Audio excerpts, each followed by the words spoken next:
Oke teman-teman, kita ketemu lagi di capaian pembelajaran yang kedua dalam mata kuliah Psikologi Kepribadian. Nah, pada capaian pembelajaran yang kedua ini akan dilakukan pada minggu perkuliahan di week keempat, kelima, dan keenam. Harapannya adalah teman-teman mampu menjelaskan faktor-faktor penyebab dan menganalisa kasus kepribadian berdasarkan pendekatan behavioristik dan sosial kognitif.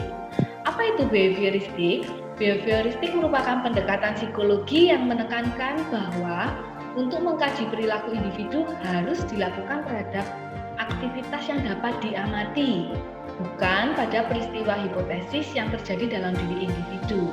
Nah, pendekatan ini cukup berbeda dengan pendekatan di CP yang pertama, yaitu psikoanalisa yang juga melihat dari alam bawah sadar. Nah, berikutnya aliran ini juga meyakini bahwa dari setiap kepribadian dapat dibentuk sesuai dengan stimulus yang diberikan dan dapat menjadikan respon yang diharapkan. Oke, berikutnya kita juga akan mempelajari terkait dengan sosial kognitif. Apa itu pendekatan sosial kognitif?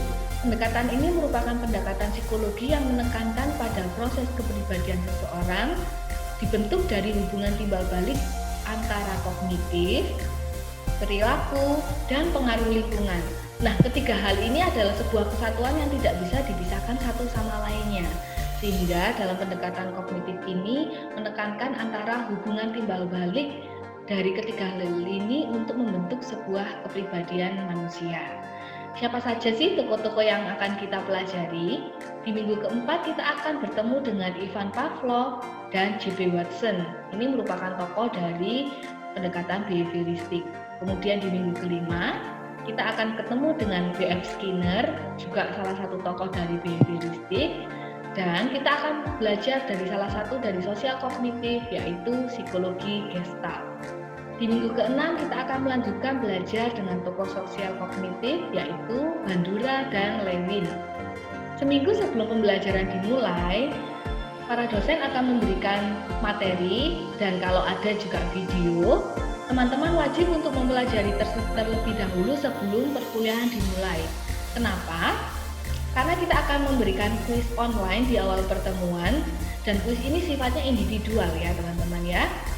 Lalu kuis ini akan masuk bobot penilaian sebesar 35% dari keseluruhan SAA 2 yang akan dirata-rata dari week keempat, 5, dan 6. Kemudian 65% lainnya akan diperoleh dari studi kasus yang akan kalian bahas secara kelompok.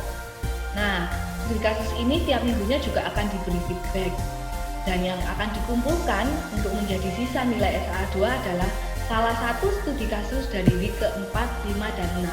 Jadi teman-teman silahkan memilih salah satu studi kasus yang dirasa analisanya paling bagus, paling sesuai, dan paling tepat dengan teori kepribadian yang dimaksud.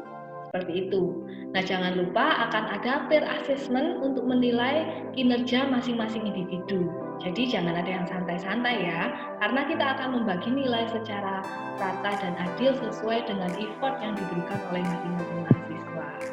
Oke teman-teman, demikian adalah capaian pembelajaran kita yang kedua. Silahkan memulai proses ini dan belajar dengan segiat-giatnya. Kemudian teman-teman juga jangan lupa mulai aplikasikan teori-teori yang sudah kalian pelajari dalam kehidupan sehari-hari.